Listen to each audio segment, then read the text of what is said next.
It's time for the JMRA Football Podcast, a podcast for the fans by a fan. Yeah! Here's your host, Derek Jones. It's time for another edition of the JMRA Football Podcast. I'm your host, Derek Jones, with you today as we go through things in the National Football League. First off, you can check us out on Twitter, Instagram, Facebook, TikTok, as well by searching Joe Montana's Right Arm. Also, back doing a little blogging at joemontanasrightarm.com as well. So, lots of stuff to go over. You know, I have contemplated doing this. I don't know if I'll actually do it. We'll see. I posted this week on TikTok the hit that Joe Montana suffered in the 1990 NFC Championship game against the Giants, where basically it ended, more or less, it was the rocket fuel that ended his time in San Francisco.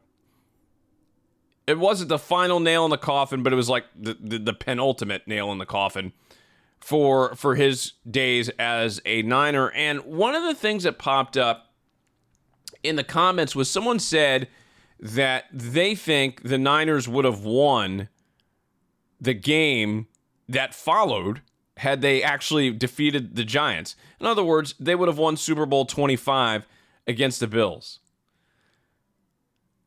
I don't know about that. I felt so compelled to answer this. I might make it a podcast. I mean, that's that I don't know about all that.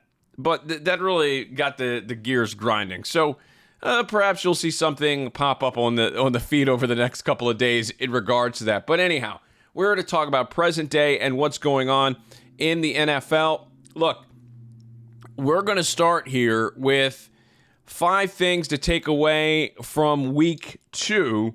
And I have to say, much of this is steeped in just absolutely dreadful quarterback play.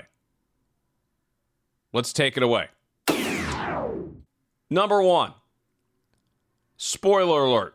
There are a lot of bad quarterbacks in the NFL right now. And I get that the defenses might be a little bit ahead of the offenses. The teams and the offenses that didn't really spend a lot of time together on the field in preseason play, like when it really matters, not scrimmages, are struggling a little bit. I think you're seeing it kind of bear out with Cincinnati. I think to a little bit of a lesser degree, you're also seeing it bear out with the Eagles, despite the fact that they scored 34 points against the Vikings last Thursday night. Teams are behind the 8 ball offensively. And unless you're, I don't know, the Miami Dolphins, who have a fleet of fast receivers, it's kind of tough to get going offensively against some of these defenses. And we've seen that really be a consistent issue.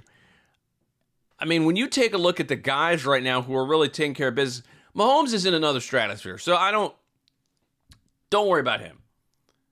The graphic came up the other day about quarterbacks who have 2 Super Bowl MVPs and 2 league MVPs. Brother, that is a very short list. Very short list. You know, if you're looking at, and if you throw in the added connotation of NFL champion, basically, it's Mahomes, Montana, Peyton Manning, Tom Brady, and I think Unitas was on there because I think the connotation was NFL title. And if you add NFL title and Super Bowl, then Unitas is on that list. So he really is not a part of this discourse. A lot of other guys right now ain't doing it. And that's kind of what needs to be a little bit concerning, I think, to fans of contenders. You know, Josh Allen had a bounce back week this past week. We'll see kind of how that plays out. And look, I think there's some definite worries with a guy like him that he's going to keep putting the ball in harm's way because the Jets defense, say what you want about the rest of the team, they're no dummies. And whenever somebody like that struggles against an opponent, teams are going to try to replicate those elements and that environment. And we'll see if Allen falls for the okey-doke down the line and keeps putting the ball in harm's way, because that's what gets the Bills in trouble typically. Very good team, but if they're not taking care of the football, and that's the case for most teams, obviously, if they're not taking care of the football, problems are going to spring up. Outside of Allen, throw Joe Burrow in there for the moment. We'll get to him and his situation coming up in a little bit more detail momentarily. But the big guys right now, Mahomes, Burrow, Allen, I'm not really ready to hit the panic button on those guys yet. Not yet. Everyone else, a little suspect. Tua is playing well. We'll grant him that. Dak Prescott hasn't really needed to break too much of a sweat, so he's not really in the line of fire yet. But, I mean, most of the other quarterbacks have really been lackluster. Baker Mayfield's playing well. Geno Smith, good bounce-back week. Matthew Stafford has played reasonably well through the first 2 games. Kirk Cousins statistically has played well, but has been doing Kirk Cousins things with the football at times. Goff has been up and down. Good first week. Second week was a little spotty. Jordan Love, kind of the same thing. We haven't seen that consistent level of play. Garoppolo was decent in week 1, not so decent in week 2. Mac Jones has been, middle of the road. Lamar, he's playing better. We'll see how these injuries are going to affect Baltimore moving forward, because you wonder how many of those they can take. It looks like Odell Beckham's going to be down for a bit with an ankle injury, so we'll see how that kind of takes shape. But it just really hasn't been impressive. Now, I know what you're saying. What about Jalen Hurts? We're going to get to him in a second, because that's a part of the countdown. But I think with kind of the state of quarterback play right now, teams are not giving up the long balls. They're not. So they're forcing these teams to dink and dunk down the field, and a lot of teams aren't patient enough to do that. And that is really concerning. I mean, you want to take a look at where the league is right now in terms of quarterback play. And I'm not a huge QBR guy, because I think it lies to you sometimes, but the number 1 QBR quarterback right now in the NFL is Brock Purdy, 86.6. Dak Prescott is second, 83.2. Tua is third, 78.3. Jordan Love is 4 at 75.5. Jared Goff is 5th at 74.5. Okay. Now let's go to the opposite end of the spectrum. And in case you're wondering, Mahomes is 9th, 65.9. Fine. Out of the 32 starters in the NFL, dead last is being occupied by not Justin Fields, not Deshaun Watson, not any of the rookie quarterbacks, not Zach Wilson. How about Kenny Pickett? 18.8. Whew. 18.8 for Kenny Pickett. Just above him, Justin Fields, 22.2. We'll talk more about him in a second. 29.3. That's the score for Deshaun Watson. 29.4, Ryan Tannehill. 34.4, Trevor Lawrence. Then you have the rookies, Bryce Young and C.J. Stroud holding down 27 and 26 respectively. And Joe Burrow, eventually you look up, he is 22nd at 47.2. By the way, Jalen Hurts, 24th, 39.8. Again, we'll talk about him, but woo! Yeah, this is not a great start for guys right now. And will it turn around? We'll see. I have some questions. I think especially most of the guys near the bottom, I think they're going to stay there. I really do. I don't see... Now, Lawrence will get there. He'll be fine. Hurts, we'll see. Richardson, Anthony Richardson has played 2 games, has been hurt twice. Burrow, the thing with Burrow to me is this calf injury is a problem. And he may not play in week 3 because of it, but I think the big issue is he just didn't have a lot of time to work with his teammates during training camp. That's a big problem. If you can't work with your teammates during training camp, you're not just going to walk out on the field after not playing for months and then just kill it. It's just not going to happen, especially in this era. Timing is a real thing. So I just have so many questions about what we've seen so far from a quarterbacking perspective. It hasn't been good. And that's kind of the scary thing right now, especially if you're a team that is contending. And some of these names I reeled off, They were playoff teams last year or have playoff aspirations this year. It's just not good. And I have some major questions about some of these guys near the bottom that we'll talk about, obviously, during the course of the season. Our next stop, number 2, the Justin Fields era is over. It's over. Now, the reality is that the Bears now have to figure out where they're going to go with this. Because if you're Chicago, do you want to take a quarterback next year in the first round of the draft? And how can you give up on Justin Fields so quickly? Just watch that game against Tampa. And I know he spoke out as we're recording this. He spoke out in the last 24 hours about how he's being coached in a robotic fashion. Basically, it looks like he's being told to stay in the pocket. Look at the progressions. And as a result, he's getting sacked. He's not running as much. And that's kind of been a problem for him. But the problem with Fields just has like some horrible throws. So I can't blame that on the coaching. You know, you can sit there and say, well, they shouldn't be telling him to do this or that. Okay. But what does that have to do with that awful pick six he threw in the Tampa game? I don't get it. Look, he's going up against good defenses. And this is the issue. The 2 issues I have with running quarterbacks. One, they tend to get hurt more because they're in the line of fire more. 2, the other issue is eventually, especially the higher you go in terms of, your team's success, people aren't going to put up with this. They're not going to be allowing you to run like 11 times for 100 yards during the course of a game. Come on. So Fields ran 9 times for 59 yards in the opener against the Packers, 4 times for 3 yards and a touchdown against Tampa. Todd Bowles is no dummy.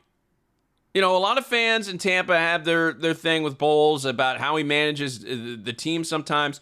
But defensively, he's one of the better defensive minds in football. He's not going to just let you do whatever you want to do. So I get the frustration, but Fields has to be culpable at some point as well. And his play has just been abominable so far. You can't look at this and blame it on the coaches. You can't. You just can't. I know, yes. Is there something to be said for playing no quarterback strengths? Absolutely. That's not what we're seeing here. He's not an accurate passer. He just isn't. 60.6 so far this season. That's his completion percentage. Like, that would have been great in, 1991. That's not really good right now. So, in this era of short passing, 60.6 is a drop in the bucket. His passer rating is 70.7. We already went over the QBRs. It's 22.2, which is awful. And he's got the Chiefs this Sunday. And he's going to face Steve Spagnuolo. How do you think that's going to go? It's not going to get any better for Justin Fields. Number 3, speaking of eras being over, the Russell Wilson era is over. That's done.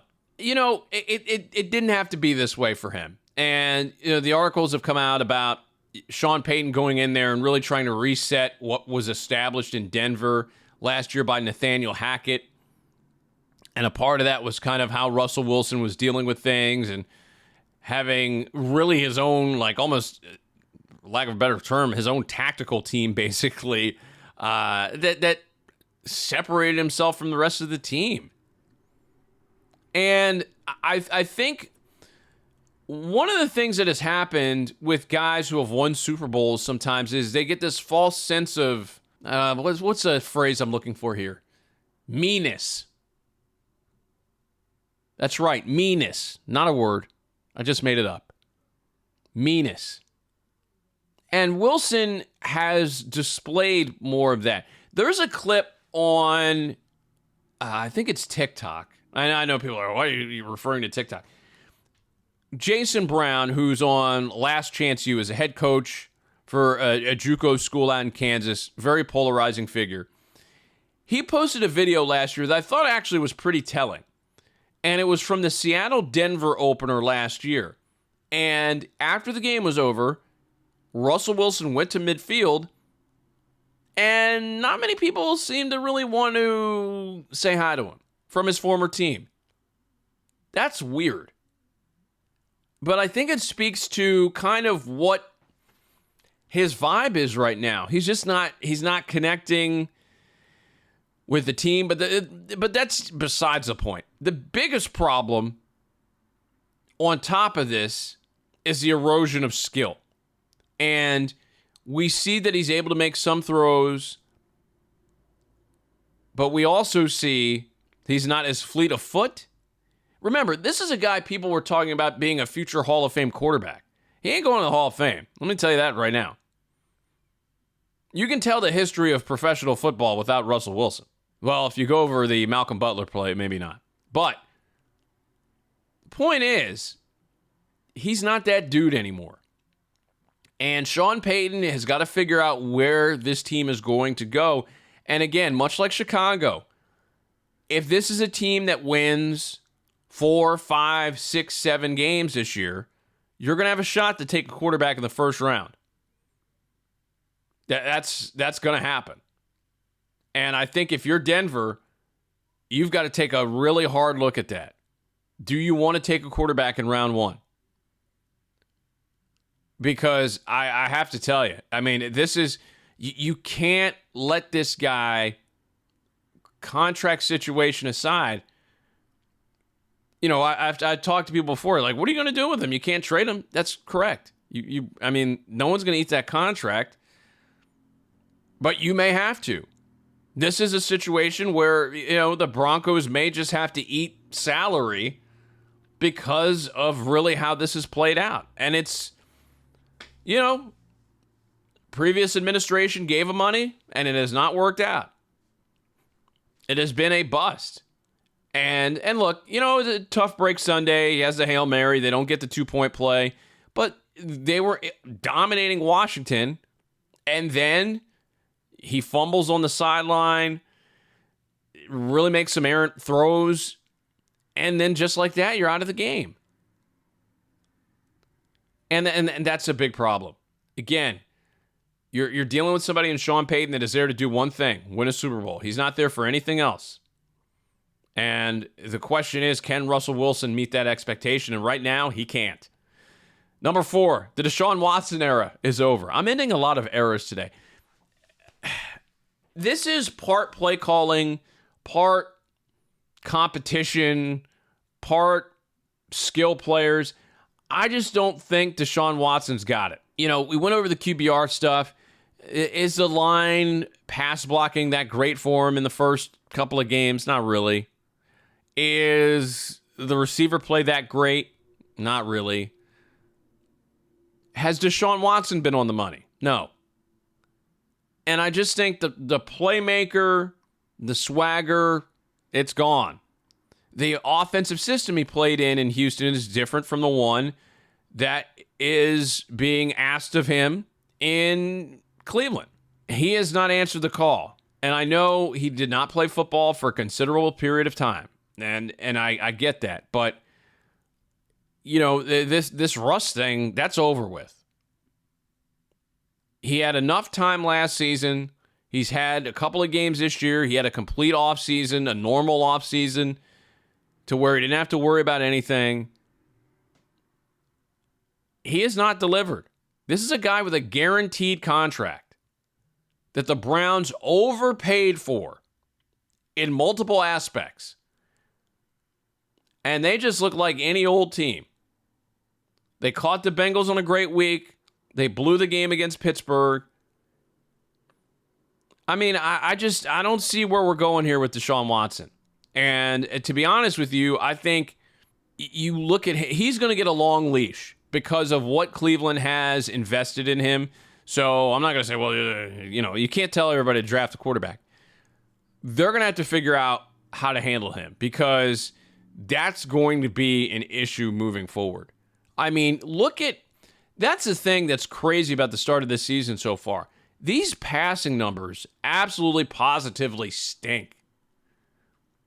Watson, granted the first game was played in the rain.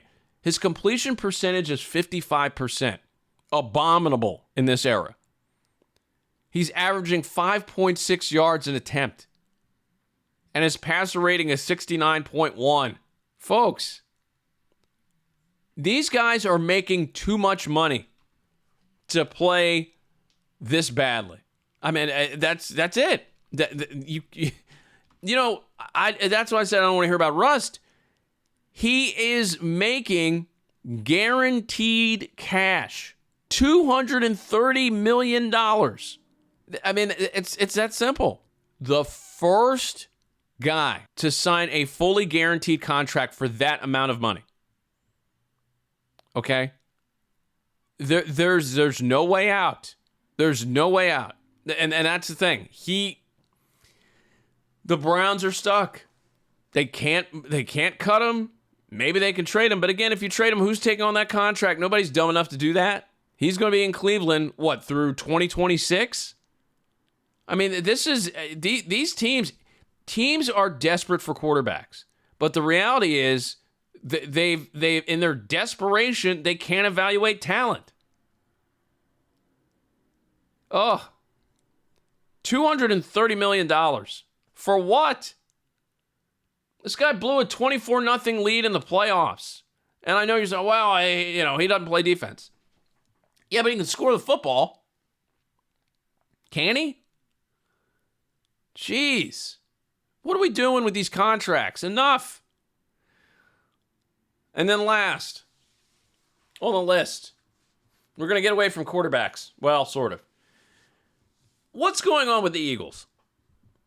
Now, we have watched here 2 weeks of the NFL, and we have seen solid play from the Cowboys, solid play from the 49ers, and the NFC. They've been the two best teams in the NFC. The Eagles probably should be 1-1. Got a gift from the Patriots in week 1. And they still look kind of meh. Took them a while to get going on Thursday Night Football against the Vikings until DeAndre Swift really went to work and was named the Offensive Player of the Week in the NFC for his efforts for rushing for over 150 yards in the contest. He was great.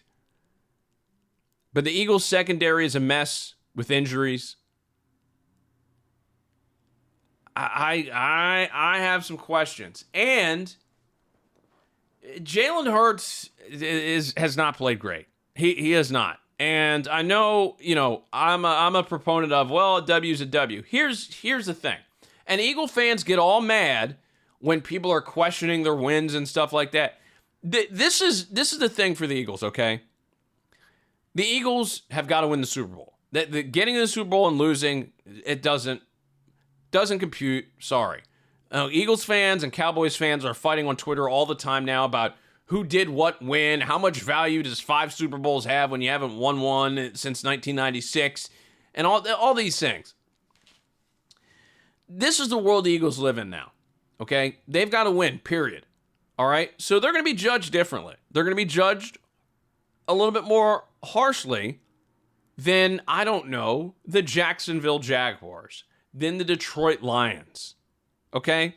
But there are a couple things here that I think there's some anticipatory stuff happening with the Eagles from a historical perspective that I think is one of the reasons why people are kind of maybe trying to get out in front of their struggles.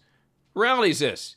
3 teams in NFL history have lost the Super Bowl and then come back to win it the following year. 71 Cowboys, 72 Dolphins, 2018 Patriots. That's it. That is not a long list of teams. 3 teams in the Super Bowl era. The Seahawks were the last team to be the repeat winner of the NFC. And that was a miracle. That happened if you remember the 2014 NFC Championship game. It is hard to get back to the Super Bowl, whether you won or lost it. The Eagles' blade has to be extra sharp from a historical perspective because odds say that they won't be back. But it also has to be sharper too because teams are ready for them. Jalen Hurts, not as easy for him as it was last year. Defenses have had an offseason to take a look at how to prepare for A.J. Brown and Devontae Smith. And that's the other thing. This A.J. Brown stuff, with him complaining on the sideline, look, you can say it's a non-story. Oh, there are plenty of diva wide receivers. T.O. and Donovan McNabb argued on the sideline. Look at how that worked out. Yeah, let's look at how that worked out. They got to the Super Bowl that year, in which, T.O. really wasn't a big factor late in the year because of his injury. Guy basically broke his leg, came back and balled out in the Super Bowl. But the Eagles lost the Super Bowl. They did not win it. And then you have the whole blow up in 2005 with Owens and the team. Is that going to happen here with the Eagles? No. But look, the problem is receivers want their pound of flesh. In other words, they want the ball. And if they're not getting the ball, they are going to be very dissatisfied. And if this stuff continues, and Devontae Smith is getting looks, and this guy's getting looks, and that guy's getting looks, and A.J. Brown's not getting fed, well, we're going to see this again. And that's not going to be good. Because, I think one of the problems sometimes you see with receivers, you wonder if do they want to win or do they want to win their way? If they want to win, then that kind of stuff shouldn't bother them that much. And it certainly shouldn't be seen in public. If they want to win their way, and that means they're getting the ball, well, I mean, what the hell is that? I have some concerns about the Eagles. When I looked at their schedule, did I think they'd win the first two games? Of course. Of course. Their season is going to be determined by that stretch coming up starting in later October, where you start seeing the Cowboys flying in, you start seeing the Bills, the Dolphins, the 49ers, the Chiefs. That's going to determine really what's going to happen with this team in the short term and in the long term. Is this a Super Bowl caliber team? If they don't fix that secondary, they ain't got a chance. They have no chance. But what about Hurts in the offense? Look, if the current iteration of the offense is what you're getting for the course of the season, that's not winning a Super Bowl. Are you serious? You're not getting out of the NFC playing like that. The Eagles have got to play better football, period. I don't get, a win's a win. Fine. A win's a win for teams that win Super Bowls. The Eagles have a lot to prove. Still, they know this. Sometimes I wonder if the fans do. All right, let's get through some quick hitters around week 2 before we close things out.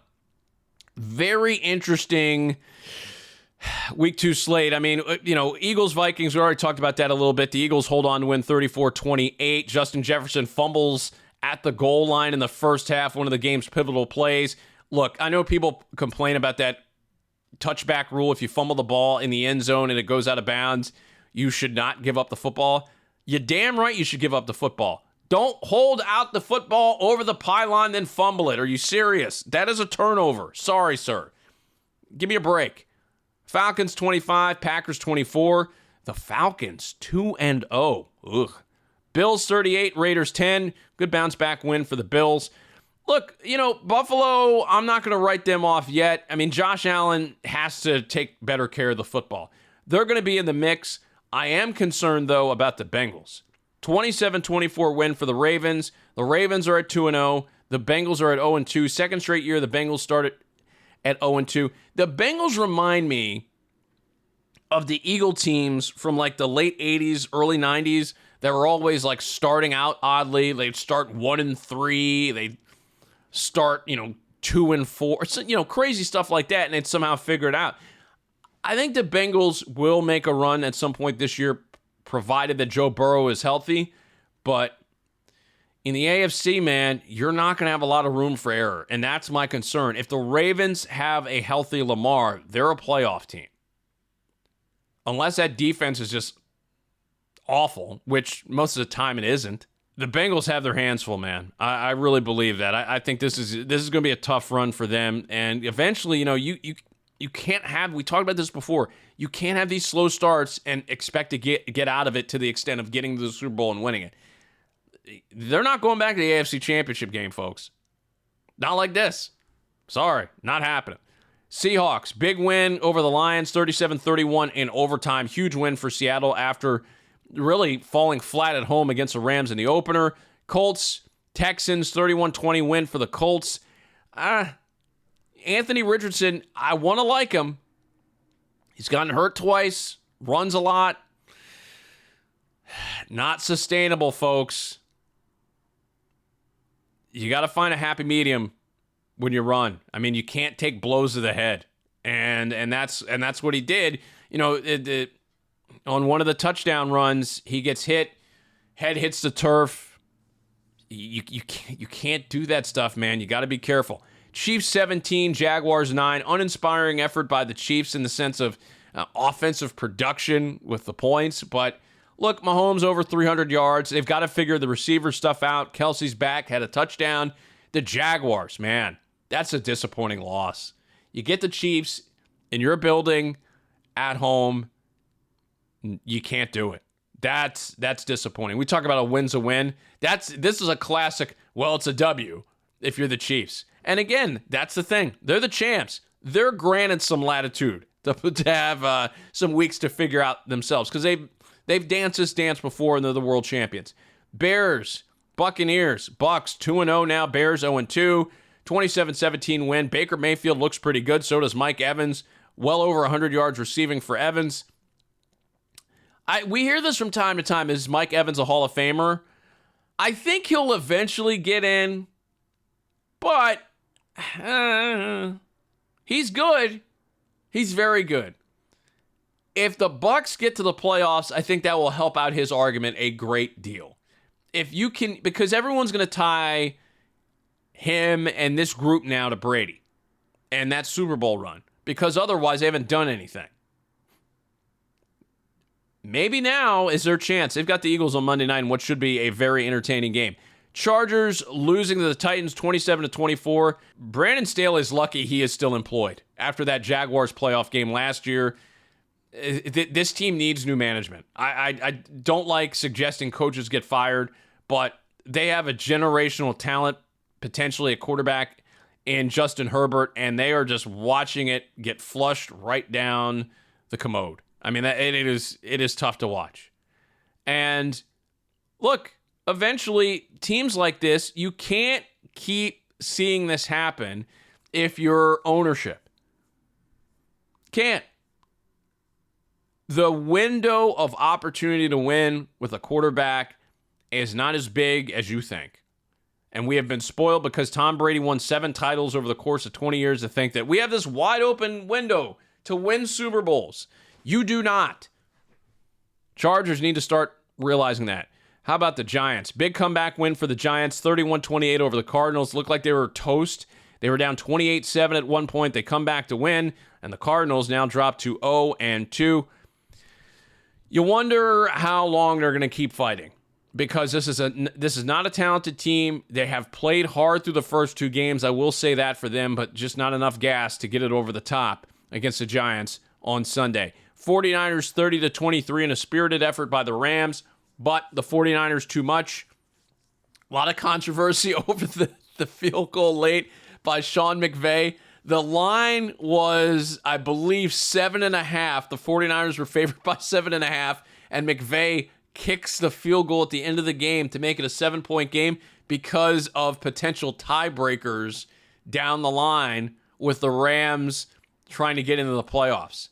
Bro, it's week 2. What are you thinking about tiebreakers for in week 2? Oh, good Lord. Cowboys 30, Jets 10. I thought this was a very impressive win by Dallas because this is the kind of game that Dallas kind of mucks up, messes around in after, playing an emotional game. The opener, they win so easily against the Giants, 40-0. And you think maybe they come back and stub their toe a little bit against Zach Wilson and a Jets defense that played very spirited football in the opener against the Bills, but that was not the case on Sunday. Great job by the Cowboys defense once again. By the way, no more comparisons between Micah Parsons and Lawrence Taylor. If you are comparing, and I'm going to throw the other thing in here, the Jets being compared to the 85 Bears, folks, look at YouTube.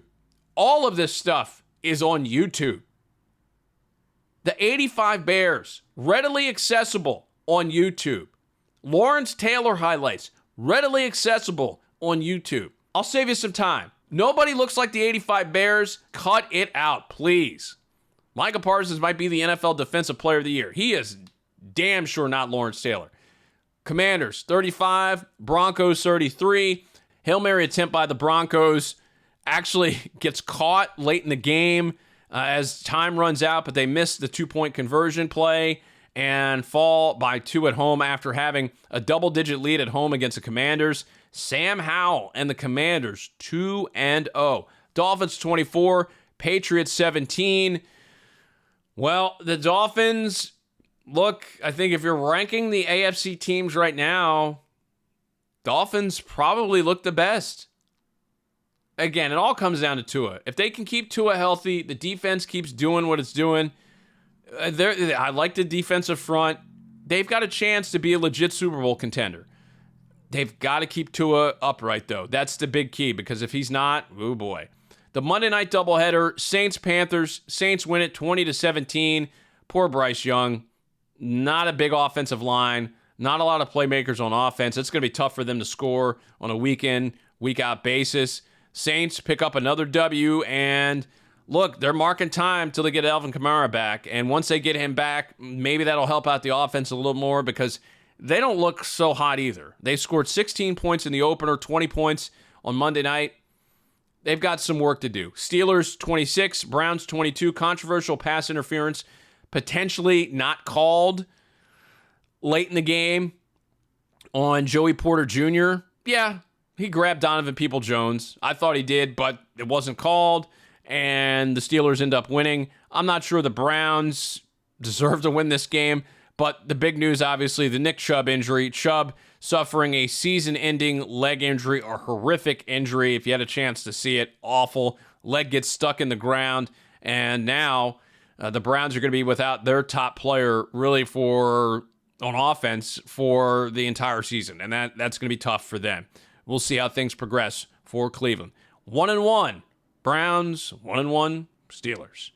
And with that, we've reached the end of the line on the JMRA Football Podcast. We will be back with you very soon. Next week, or maybe earlier. We've got some stuff to discuss. But nonetheless, check us out on Twitter, Instagram, Facebook, and TikTok by searching Joe Montana's Right Arm. And hit us up on the blog, joemontanasrightarm.com. Until next time, happy football, everybody. See ya.